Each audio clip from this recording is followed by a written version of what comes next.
So thank you for coming to our second tasting. Really, we had the last one, the first one on Thursday, but I'm very, very glad that you guys got your wines now and you could come join us tonight.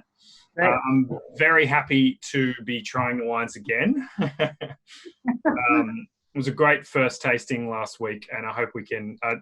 Hopefully, I've learnt a few things as well about the tricky nature of online tastings. But there are some definite positives to this. Obviously, there's we're not seeing people face to face, which is a bit of a downer. But it's great with the technology we have now that we're able to share these wines together. And the big benefit we found was that you can pour yourself whatever size glass you want. There's no limitations. Obviously, responsible service of alcohol must be taken into account, but you are in your own house. So, and it's also, you can feel free to match to whatever foods you want. We're recording these, just so you know as well. So if you want to watch it back, you can watch it at whatever time you want. It's not necessarily time limitations. We can have more people, we can have fewer people, we can run it with one person, with 100 people. It's really flexible. We had some great feedback from some customers up in Newcastle, New South Wales, who had never been to a tasting, because we host our tastings in Sydney, of course. And they were so glad that they could come and join us. So I think it's a good, it's been a great learning exercise for me so far. I'm going to be hosting one every week until this stops happening, this shutdown. So hopefully we all get something out of it, and we all enjoy ourselves, and we have some great Chardonnay. So we've all poured our glasses. Is that correct? Give us a thumbs up if that's correct. Everyone's good to go. Beautiful. I'm just going to do a little screen share with you guys, because I don't expect you to look at my face constantly. So basically, it's just a little presentation that I have done for, here we go, someone else has just come in. Welcome, Anne-Marie. Just going to get Anne-Marie in here. Yep. Welcome, Anne-Marie, how are you? Good, thanks. Good, welcome. Just realised that it's not 7 o'clock. Well, I'm glad you made it. Thank you. So we've literally just started. So just make a quick recommendation. If possible, I suggest you pour all three wines. Okay. So if you've got 3 glasses there, please do utilize them. In your left glass, I would suggest you put, so we're going left to right. Left glass being the Chablis, the lightest, and the one we'll start with. The center glass being the Burgundy Blanc, the Chavicouet, and then the final glass on the right is the Lewin Estate. So let me know if you need any reminders on that. So I'm just going to share my screen with you guys now, and we're just going to get into, so obviously everyone here has got at least a relative passion for Chardonnay, I would say. I think that's safe to say. And why wouldn't you? I mean, Chardonnay is one of the noble grape varieties on the planet. And we wanted to have, I wanted to show you in this tasting, and it's only 3 wines. It's not a big tasting, of course, but I just wanted to show you guys, first of all, the variety, but also how it can look different in different places when it's treated differently, different winemaking techniques, things like that. So we tried to control all of the controllables as much as we could. So these 3 wines are obviously all the same grape variety. They're all Chardonnay, and they're all from the 2018 vintage. So we've controlled as much as we can there. And then from there, it's just showing the regional diversity. So one thing that I'll just put in here is just a very, very brief history of Chardonnay. I'm just going to do a few brief words about Chardonnay itself, and I'm going to go into a few words on each of these wines as we taste them. But by and large, I want this to be much more of a round table, open discussion on what we think of the wines, what we taste in the wines, and also the comparison between the wines. Because that's, I mean, if that's not what we're doing right now, then why we bother? You know, open up these three wines. We have three glasses in front of us while we try them together. So very basically, just first of all, can everyone see this slide I've got here on the history of Chardonnay? Is that coming up on your screen? Just making sure. Yeah. Beautiful. So originally, interestingly enough, one of the parents of Chardonnay is actually Pinot Noir. Pinot Noir is known as a very genetically unstable grape variety. It's the parent of many grape varieties.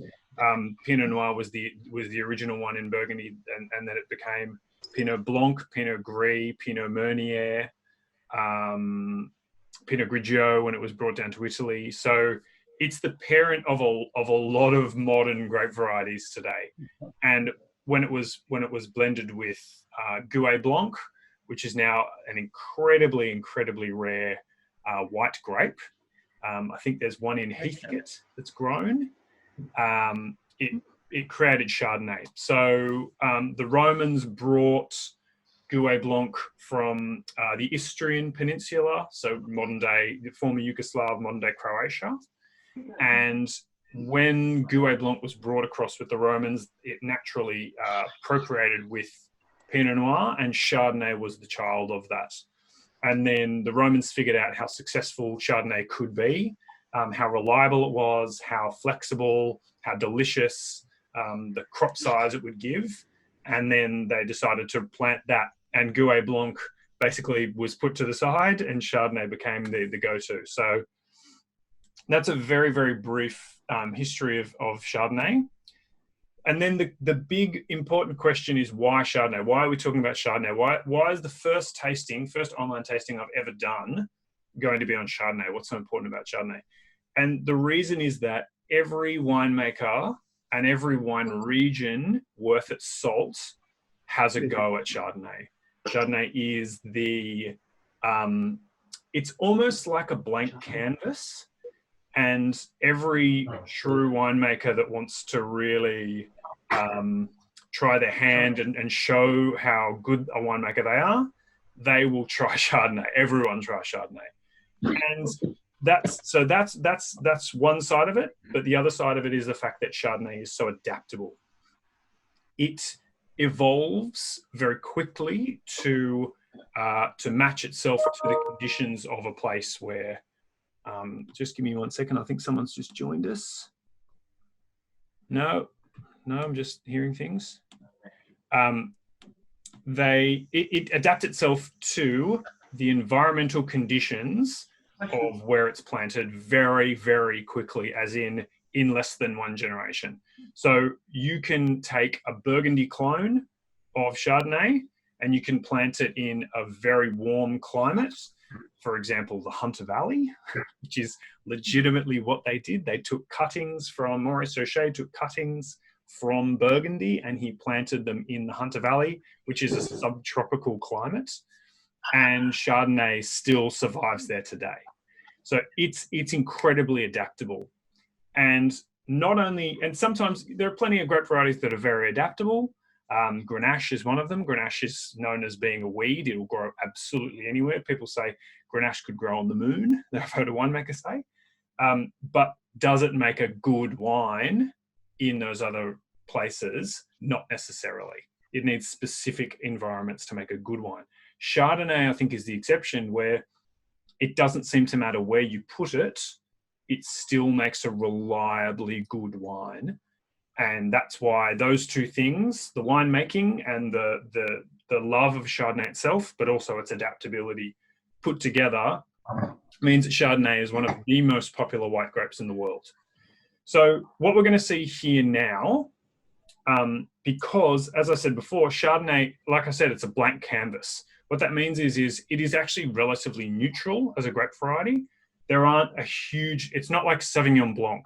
Most people, so I have this in my house. If ever a screw top's opened on a Sauvignon Blanc, I'll smell it from the next room, because it's really pungent and has that green capsicum note that you just know immediately. It's the same with Riesling. It's got that kind of kerosene lime juice note that you just get immediately. Chardonnay is a lot harder because it's more neutral, and there's a lot more that the winemakers have to do to the wine to give it that expression. So what we're going to see tonight, I should say, is the comparison of really hands-off winemaking, which is in your left glass, the Chablis, and it's from a really cold climate. Then we go to a little bit more hands-on, and then we go to really hands-on winemaking. And you'll see, as I said, same grape variety, same vintage, but with really, really different outcomes here. So let's have a taste of the Chablis. So your left glass. Let's have a quick taste of the Chablis.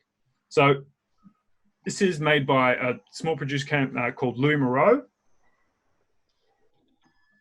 The Moreau family have been in Chablis for, I think it was 1814. They're the first mention of the Moreau family. They've been in Chablis, and they're very famous in Chablis for a long, long, long time. Louis Moreau is one of the scions, one of the sons. He inherited land in 1994 when his grandfather passed away, and he decided to make his own brand. He and his wife Anne, they are the owners, winemakers. They do everything themselves. Beautiful little estate, not very big at all, but they make some beautiful, beautiful wines. Now, this Chablis AC is what I would call the closest to the blank canvas, right? There is 100% no oak, zero touch of oak at all. Nothing old, nothing. This is all completely stainless steel, no oak. Hey. And what that does is I get a real steely, mineral, stony, rocky character from that wine. And a lot of that has to do with the winemaking, obviously, but a lot more of that has to do with where it comes from in Chablis. So Chablis, I've got a little map here that I'm just going to show you. This is a map of Burgundy. Now, up in the top left corner is Chablis. So Chablis, interestingly enough, Chablis is actually closer geographically to Champagne than it is to Burgundy. It's a long way away from even the northernmost tip of Burgundy. So it's in another arrondissement, another state. It's in a different state, and the soils are much closer to the soils of Champagne than they are to the rest of Burgundy and the Côte d'Or. So what that means is they've got a lot of limestone.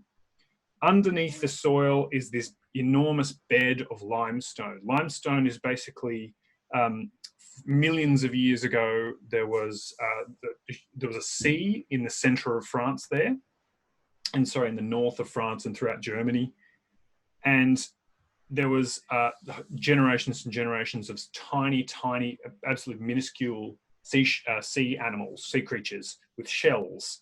Those animals passed away, fell to the bottom, and that layer upon layer upon layer of sea shells has created what we call limestone today.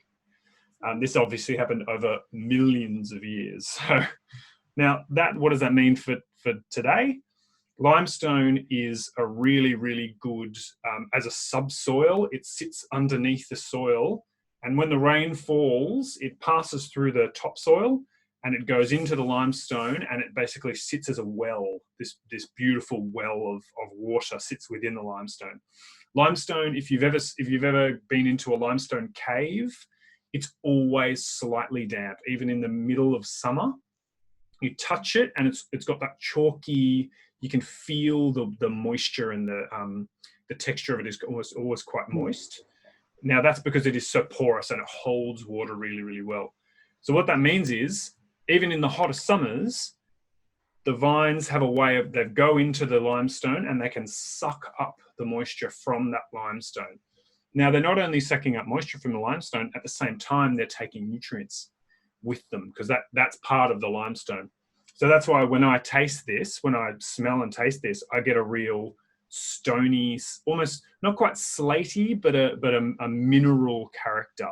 And that comes from the soil that it's grown on.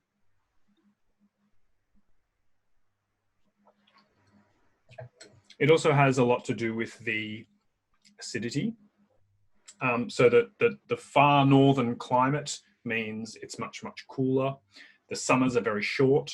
The winters are very long and cold. It snows there every year. Frost is a constant problem. So that smaller amount of sunshine. So one thing to just note as well, Chablis is 100% Chardonnay, obviously. Chablis, they don't grow any reds in Chablis. They wouldn't ripen. It's just too far north. So, and on those soils, they just wouldn't work. So 100% Chardonnay. And it is really flinty, mineral, stony. I do get a bit of fruit from that, and I'd be keen to hear your feedback as a group as well. So from that, I see this more as the citrus line of things. There's a little bit of grapefruit, a little bit of apple, but it's mainly that lime skin citrus that I get from this.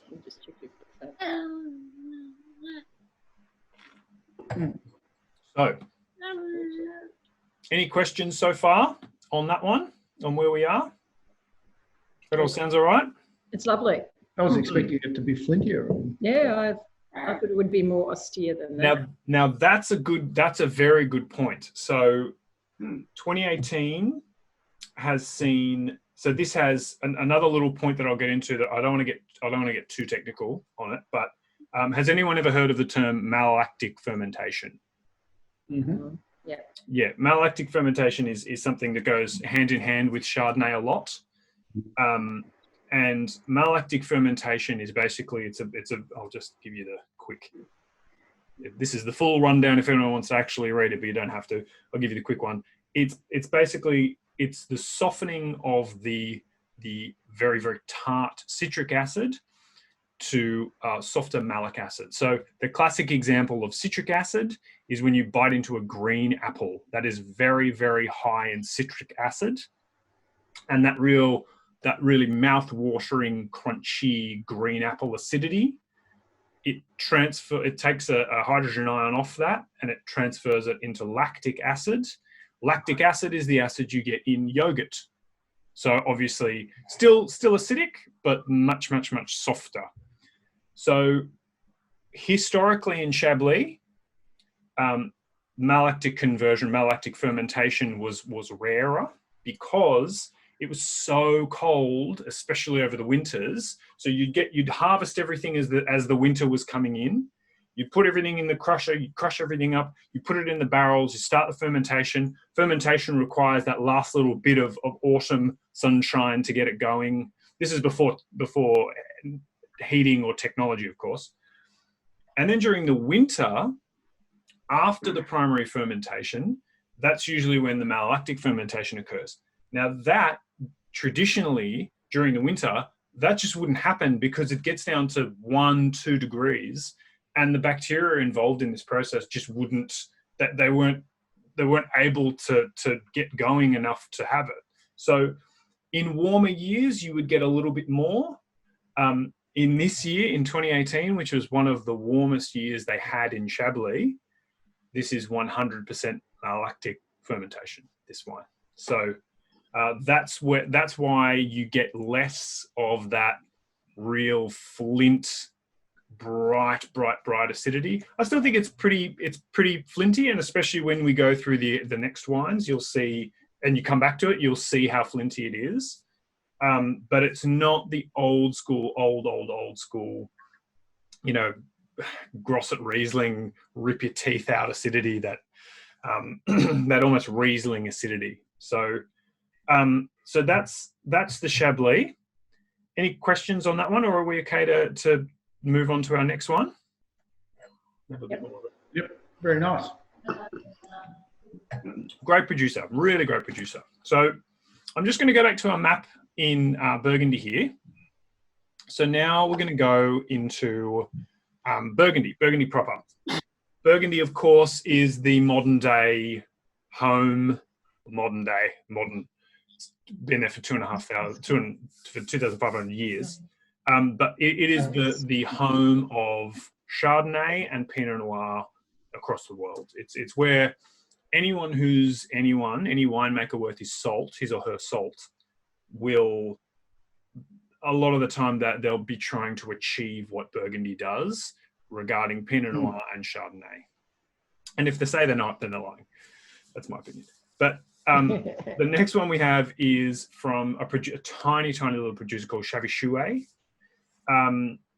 The winemaker and owner, his name's Romeric Chavy, and he called his company Chablis Chouet. His surname is Chavy. His mother's maiden name is Chouet, so it's Chablis Chouet, the two sides of his family. Because on his 21st birthday, both his parents' family, his mother's family, his father's family, donated a small plot of land in Burgundy to him from either side. And so he inherited these plots of land, which are kind of scattered all around Burgundy. And he decided that he wanted to become a winemaker. So he decided, rather than growing grapes as his parents had, growing grapes in different areas and selling them to the bigger guys, he wanted to make his own expression of Burgundy. So went to enology school, to winemaking school. He worked in New Zealand for a couple of years to get a bit more of a kind of take on the modern, the new world way of doing things. And now he's honestly viewed as one of the one of the most impressive up and coming young winemakers in Burgundy. Burgundy tends to be a lot of older people who've been doing it for 40, 50 years. He is DRC, Lalubis-Loire, those exact same groups of people. He's a young up and coming guy who's he's not rattling the cage. He's still doing things in a traditional manner, and you'll taste that. But there's no old school funk. It's all clean and pristine. It's very rare you get bottle variation. He's very, very clean in the vineyard and in the winery. So this one here is a Burgon Blanc. The Burgon Blanc it's called Le Femelotte, which is a little plot he inherited from his mother. That is directly next to Puligny-Montrachet, so the town of Puligny-Montrachet. If you see just here on our picture here, Puligny-Montrachet is this tiny little area just there. To the north of Puligny-Montrachet is Meursault, one of the most famous places for making Chardonnay in the world. And to the kind of southwest is Chassaing-Montrachet. So Chassaing-Montrachet and Puligny-Montrachet share the same hillside, which is called Montrachet. And depending on what side you prefer, so Chassaing tends to be more lean and mineral pristine, more Chablis-esque, whereas Puligny-Montrachet tends to be more generous, round, more like the wines of Meursault. So let's have a quick try of this Chablis Chouet. And I think you'll see we're moving further south, first of all, so there's more sunshine. And we're also bringing a few more things into the making of this wine as well, where a Chablis is all about just don't touch it, put it in stainless steel, no oak, no nothing. This has got a little bit more work done to it.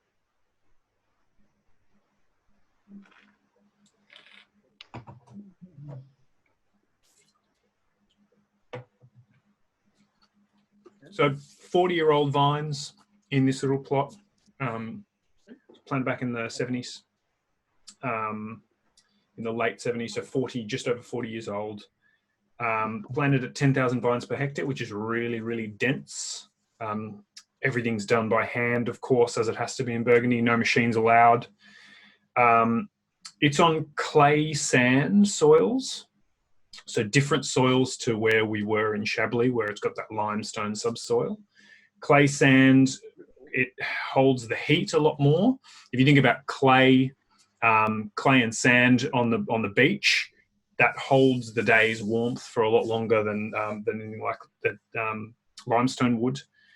Now, on this, I get a lot more stone fruit. I get more nectarine. It's got, stone fruit, kind of like white peach, white nectarine is what I get on that initially. Would you guys agree? Anything you want to add into that?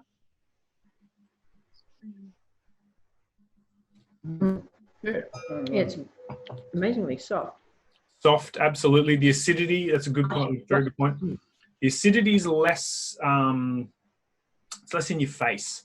With the Chablis, the acidity, it's all about the acidity, that what the French call the attack, that line of acidity through the center of your tongue, which is where acidity is detected. And whereas the Chavy was more round and generous.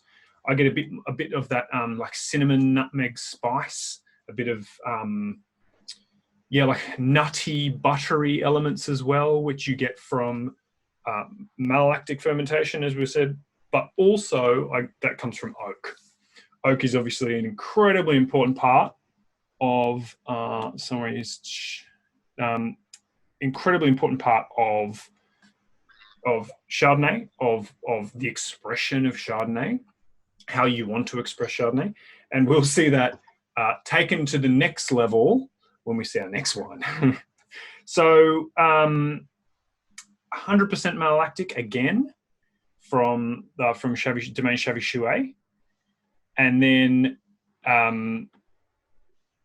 it's got a rounder mouthfeel. It's got more melon, more nectarine, I would call it.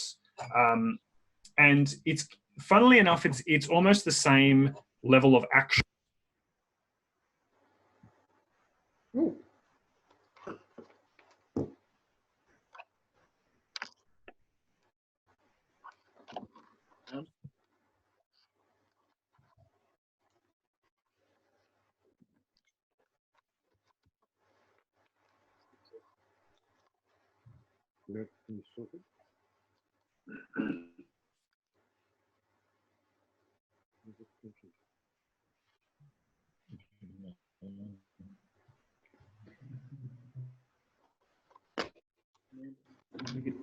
Mark sounds like it won't get still in background wonderful. No.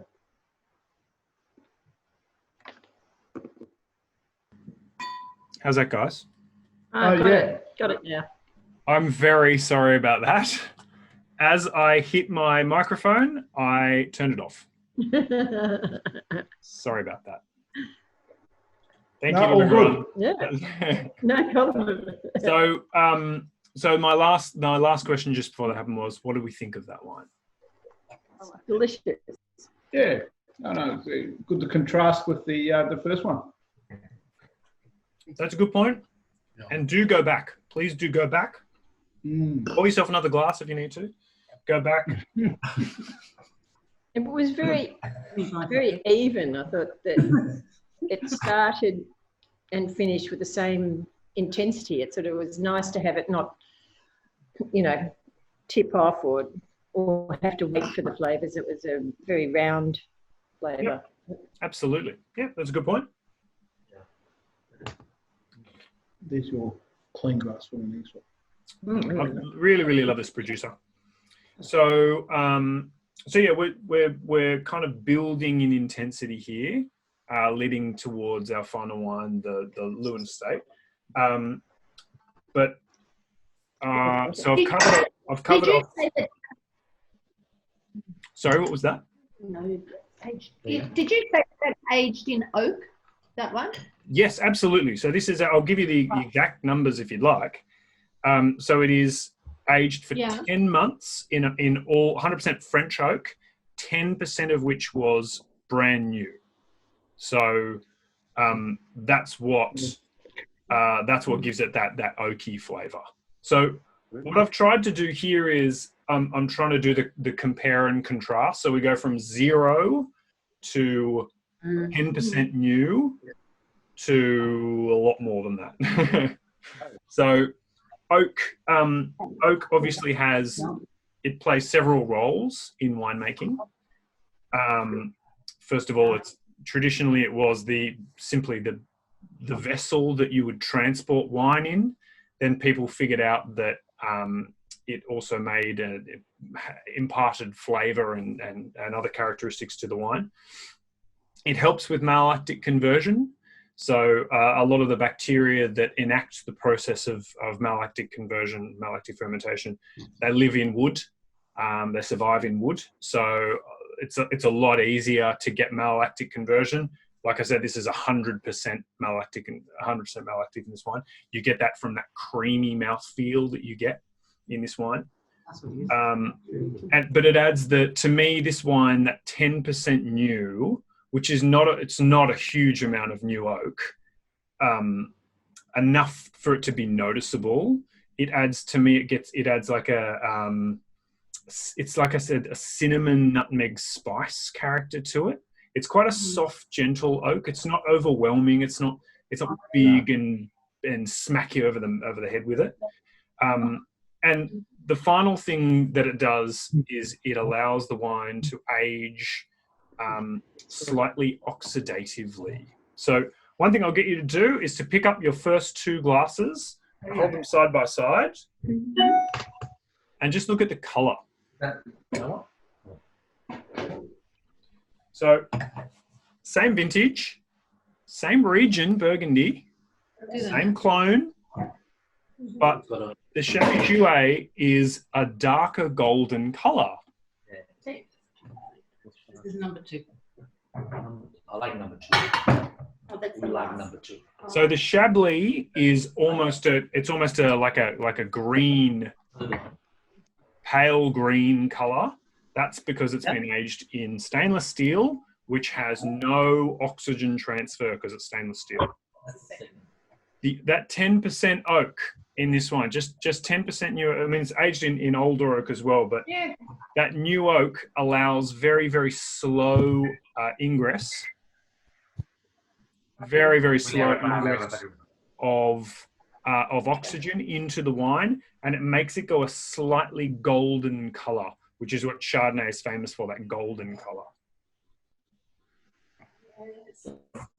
That's true. Oh, yeah, actually. Yeah. So that's kind of the important parts of oak.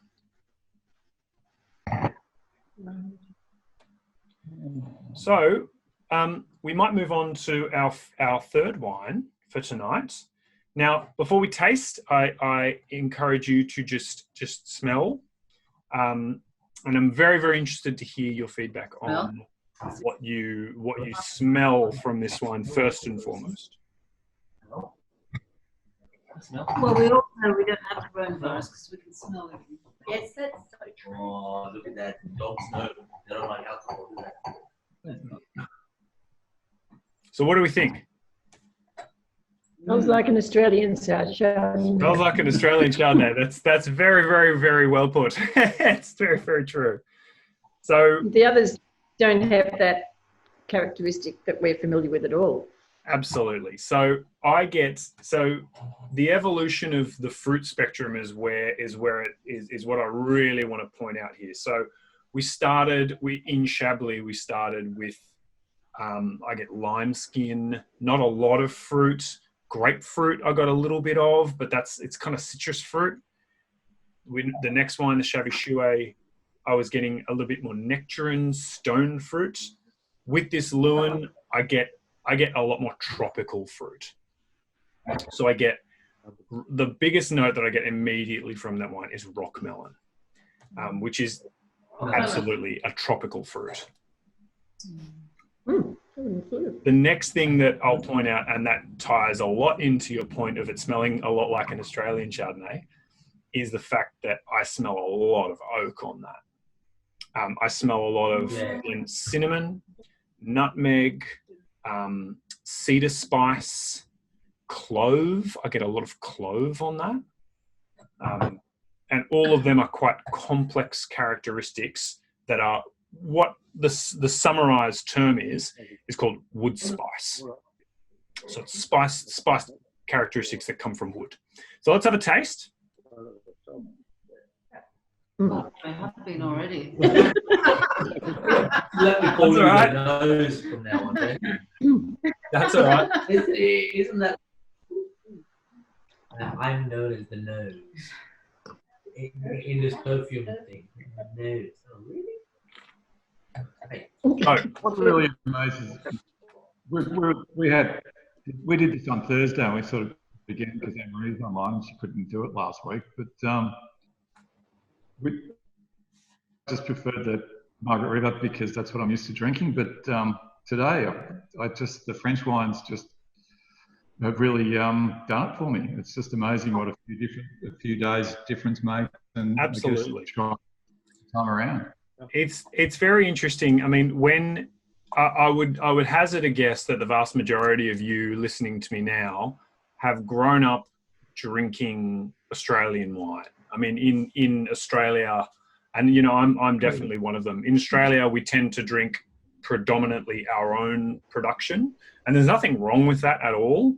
But when I was a young man, and I lived and worked in the UK wine market, and I remember the first time I would try French wine, I was just like,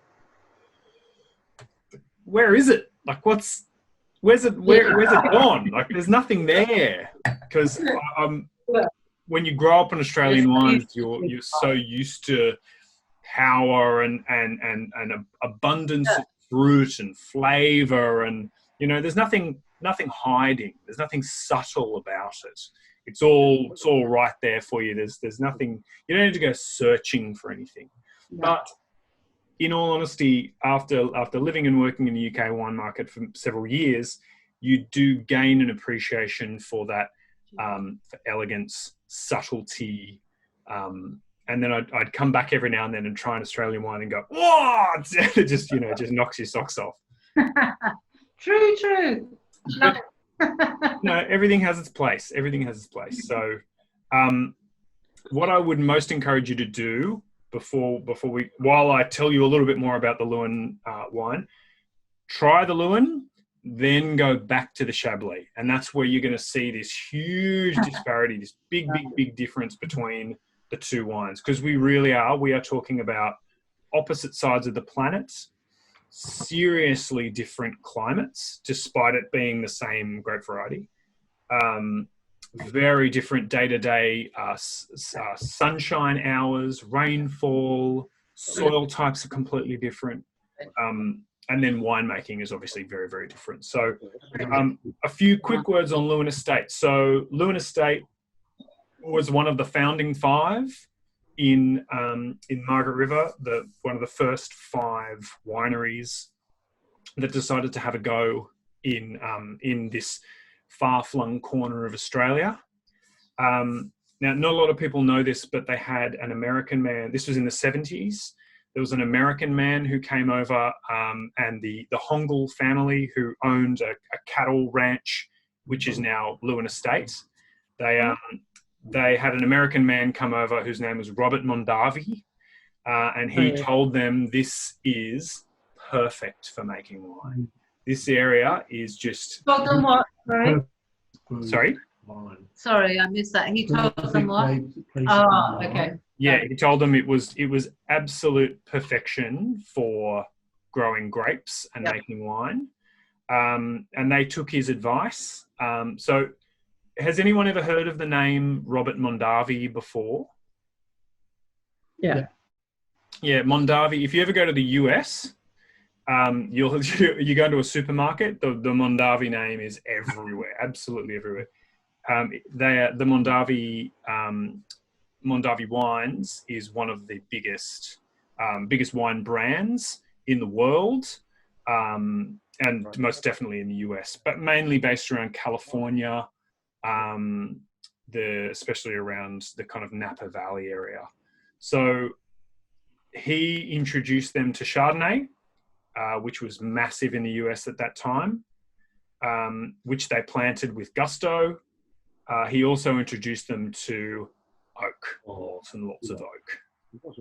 So Leeuwin Estate are incredibly unique for one very specific thing that they do.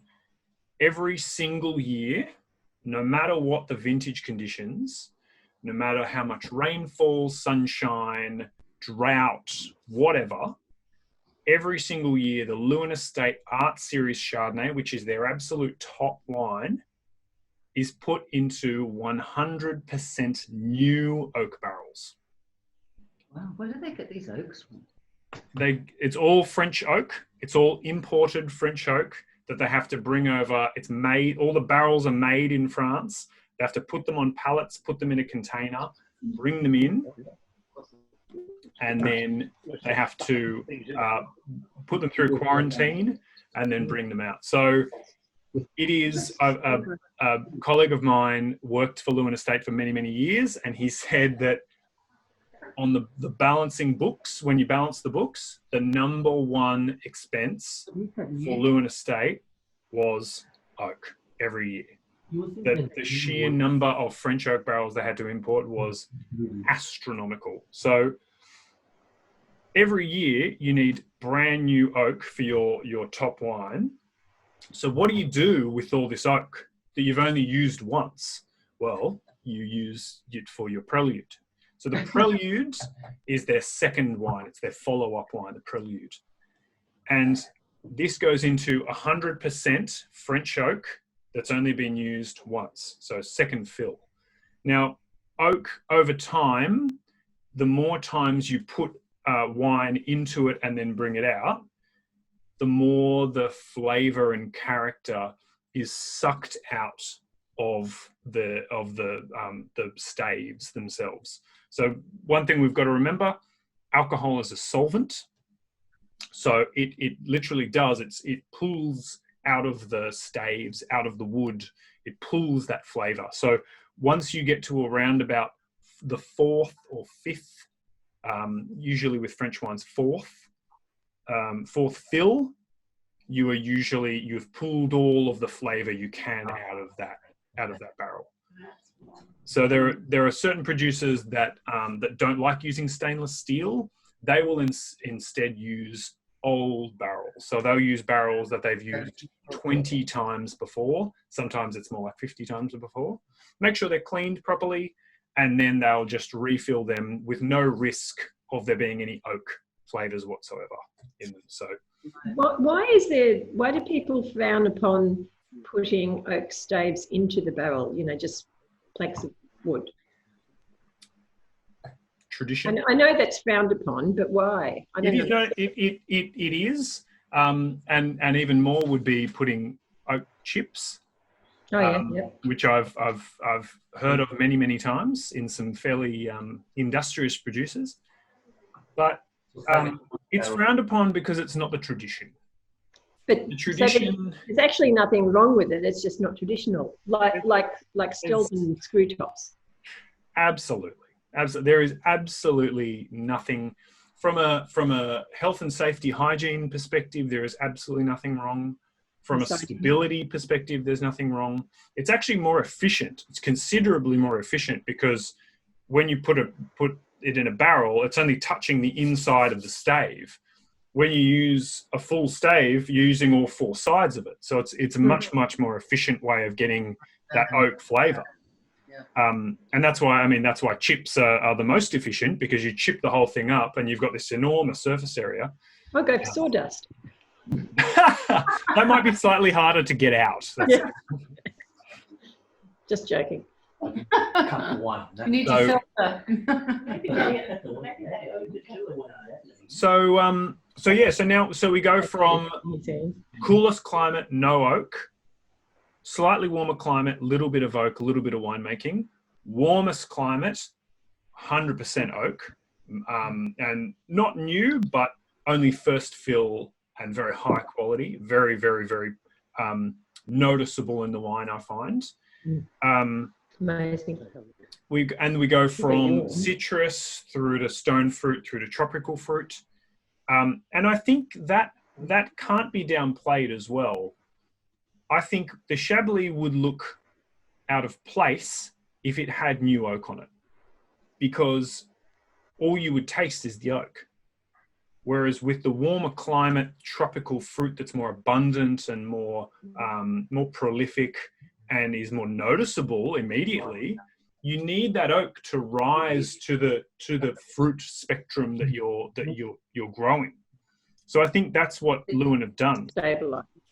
And I think, in all honesty, I think each wine has its own specific place. Each of these wines is absolutely beautiful, and they have their own place in what we're doing. Each of these would be matched to very different types of food, of course. The Chablis, I'd be looking at seafood would be the most logical choice. just like with I was just champagne, thinking- oysters, prawns, crab is exceptional with Chablis. Burgundy, you'd move to, again, a white meat. Burgundy breast chickens are absolutely famous the world over, breast chickens from Burgundy. So a slow roast butter, butter with butter soaked chicken would be absolute perfection with that Burgundy. And then Margaret River, you could go. Margaret River, you would go somewhere more like you could go to a more richly flavored meat. I would say something like you could do pork. You could easily do pork with this. It's got the power, and it's got the texture on the palate as well to go What with. about for the vegetarians down there? I've shown my true colours, haven't I? I've not done anything for the vegetarians.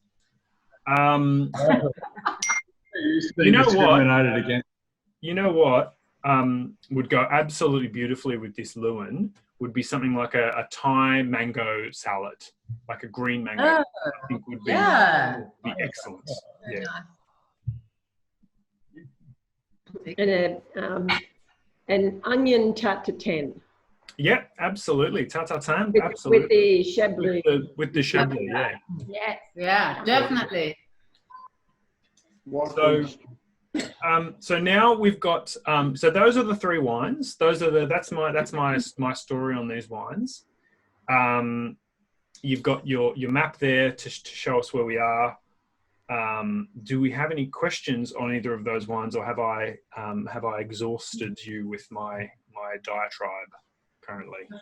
I only had one question because I haven't read the labels. So is there much difference in the alcohol between each bottle? Great question. So traditionally, Chablis. So from a perspective of the climate and the sunshine, traditionally the Chablis would be the lowest alcohol. I would think that's around about 12.5%. 12.5% exactly. Burgundy probably 13%, and then the Lewin would be 13.5 probably. 13.5, yeah, exactly. Yeah, okay. Yeah. So 0.5% between them all, which is not huge, but it does make a difference. It does definitely make a difference. So yeah, to my surprise, I think I enjoyed the Chablis the most. But anyway, there we go. Can I ask, would you be able to age any? Would you like age Chardonnay? Absolutely. All three of these wines would age exceptionally. Chardonnay is one of the great wines to age. Now, that doesn't go for every single Chardonnay, just as it doesn't go for every single Riesling you would have. Chardonnay, if it is of a good provenance, as in it comes from a good producer and a good region, and usually if it has had good oak treatment, with the exception of Chablis, of course, you would very comfortably age these wines, age those wines very, very comfortably.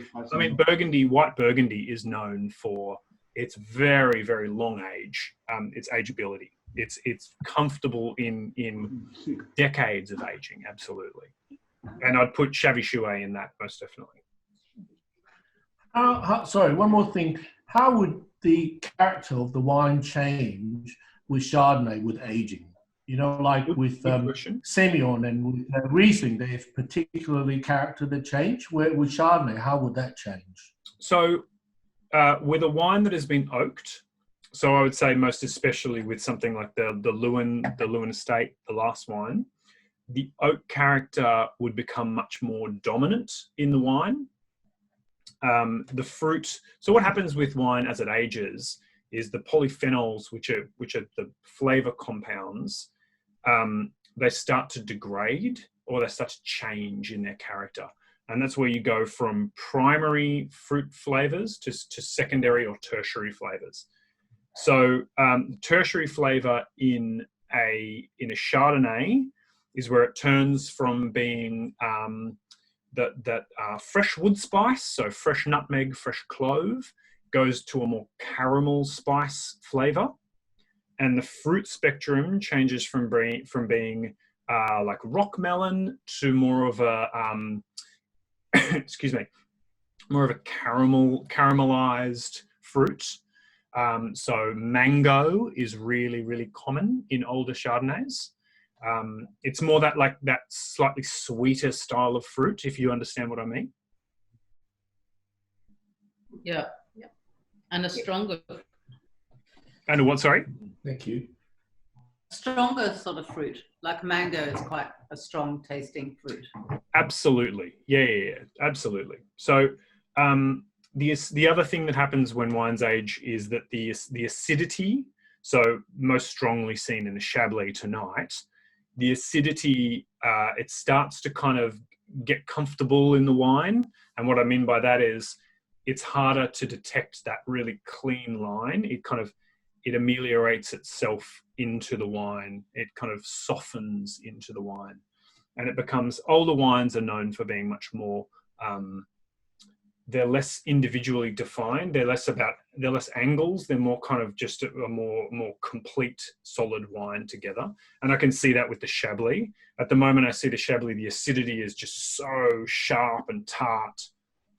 And I can see that softening into the wine a lot more, rounding out a bit more. You wouldn't think that first one you wouldn't bother to. What's your favourite Chardonnay of Australian Chardonnay? Favourite Australian Chardonnay? Has anyone ever tried, this is probably going to be a no, because it's very left of centre. Has anyone ever tried a wine called Cloudburst? I've heard of it. It's very expensive. It's ridiculously expensive. I think too expensive, to be honest. But it is a very excellent wine. Yeah, Margaret River again, but nowhere near as oaky as the Lewin. It's from Willowbrup, so much closer to Cullen. It's just down the road from Cullen Wines. Yeah, but also Cullen Kevin John is another absolutely outstanding Chardonnay. Yeah, outstanding. So in your view, what makes it that excellent?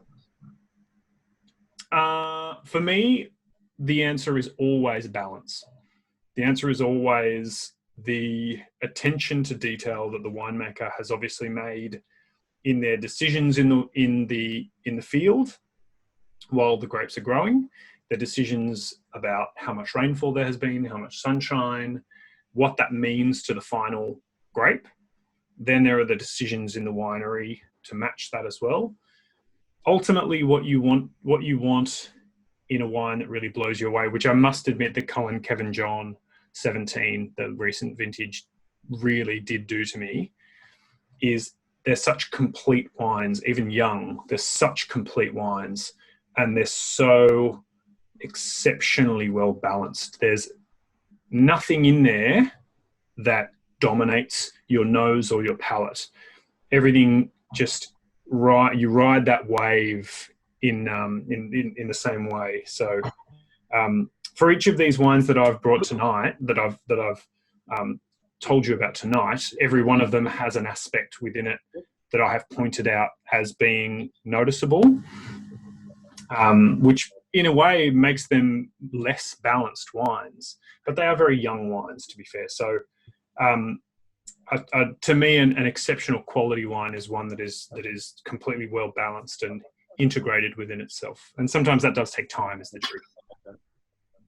Well, if you like the balance, what do you think of a blended wine like an Eileen Hardy?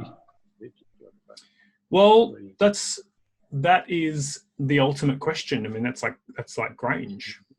That goes against. I mean, Grange, you could say, is an Eileen Hardy for Chardonnay is our version of Grand Cru. It's our version of the absolute pinnacle, the peak of what we can do. And in Australia, we do that by blending between regions. In the rest of the world, they don't do that. In the rest of the world, it's all about single vineyard and it's about single site expression. You go to somewhere like Burgundy, and it's about the specific row that you're in. It's what side of the row, what side of the hill, how steep was it. It's so specific. Whereas in Australia, we've kind of thrown that out. We say goodbye to that, and we blend the best pieces to get the amalgamation. The perfect example for that, and this was again going back to my time in the UK.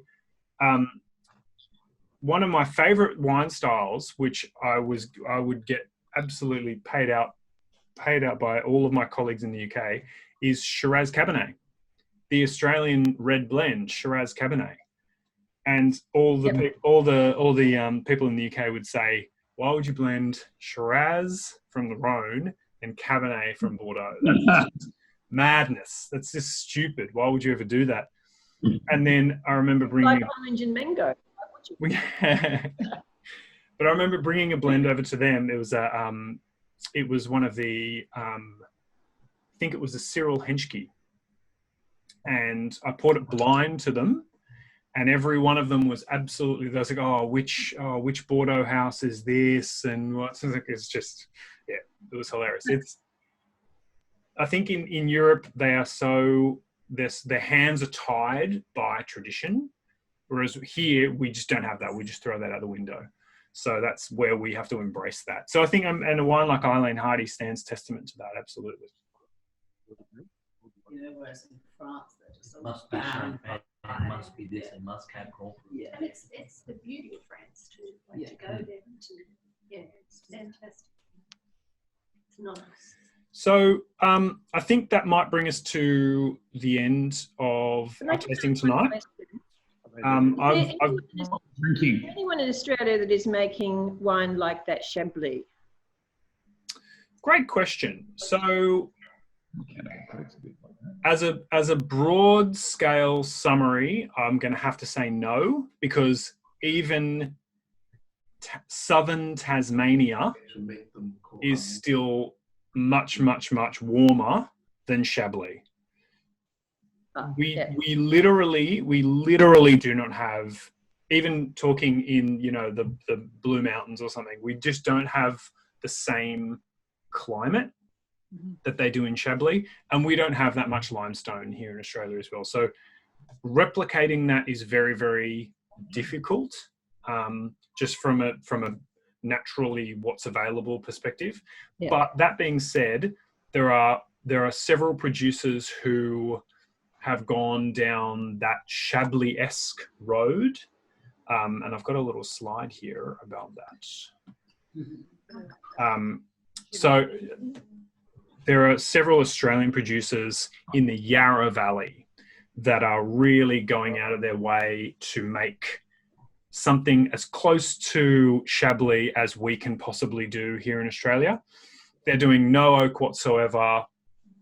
They're harvesting really, really early to keep the alcohol really low, to go more for the citrus characters rather than stone fruit, rock melon. And they're being Chablis-esque is what I've called it in this slide here, Chablis-esque.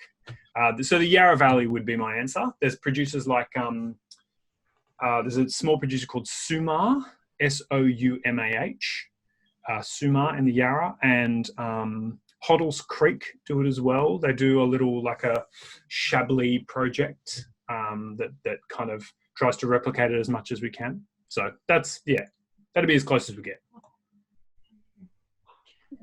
That's so interesting. Thank you. Absolute pleasure. Thank you very much.